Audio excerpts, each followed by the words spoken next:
Hey guys, so this video is geared more towards a service vehicle, but it certainly applies to backup power. If you are looking to run a 12 or a 24 volt inverter in your vehicle or your home, here's some information for you. The power you're going to need for that is coming from DC, so 12 or 24 volt, depending on what your system is. The power in equals the power out, but you're probably only going to get about 80% efficiency, give or take, from your inverter. So you need to calculate that loss. You're going to have a little bit of a buffer there. 2,000 watt inverter, very common size. That'll run a 16.6 amp load. That's 2,000 watts. A lot of those have a 4,000 watt surge. So that'll be 33 amps for a moment, for depending on what the surge rating is on your inverter. Usually they're, 5 to 20 seconds. It's going to take a lot of juice. The capacitors help you out with that. So on the DC side of things, that 2,000 watt, the math comes out. So 12 volt coming in, you got 166 amps you're pulling to feed that 16.6 amps on the 120 side. And then for the surge rating, the 4,000 watt surge rating, to get that 33 amps, you're pulling 333 amps. Now, these are low numbers because you're not going to have 100% efficiency. This is 100% efficient. Obviously, you're only going to have 80% efficiency, so the numbers are going to be a little higher. If you got a 1 horsepower motor you want to run 120 volt, 750 watts is 1 horsepower.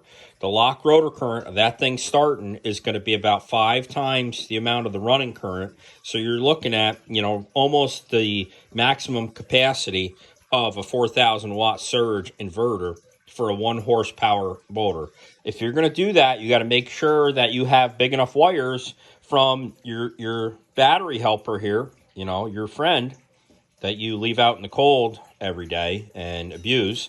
So that's your battery in your vehicle, or your secondary battery is even better, but you got to make sure your wires are sized big enough for that 160 or 300 amps. You're going to be more than that. So you're 350, 400 amps for a 4,000 watt inverter. You're probably going to want to put like 2 watt wire in here. Here's a good website, serowire.com. That'll give you your ampacities for your current carrying capability of your wires. Most of the time it's the insulation. The insulation will actually melt off your wires if you draw too much current. So the insulation is generally the limiting factor for your wire size and capability. Go big if you can afford it. If not, try to downsize the system so you're not crazy. Everything should match up. Your fuses and stuff. You don't want to overheat your wires. Make sure your fuses are appropriately sized for your wires and their current carrying capability. So number 4, copper THHN is good for 85 amps. 2 watt copper THHN is good for 175 amps. That's probably what you should be putting in, is 2 watt wire for these systems. A lot of guys run number 4. You're not going to get that 4,000 watt surge out of that for very long. You're going to overheat that wire. You're going to pop fuses. Your inverter is fed. The closer you can put your inverter to your battery, the better. You're going to get better surge starts and whatnot from your inverter. The closer it is, make sure you got big wire between your battery and your inverter. And obviously this has got to get fed from your alternator for your car, so you got your chassis ground. Make sure this is fused in here. It'd probably be a good idea to have another fuse between the battery and the inverter itself, but generally these inverters have fuses built into them.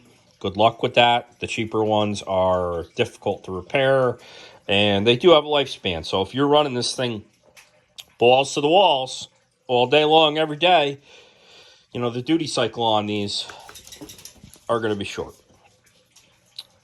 I'll probably put a couple more videos up. Please like and subscribe. I hope this helps some people out. Have a good day.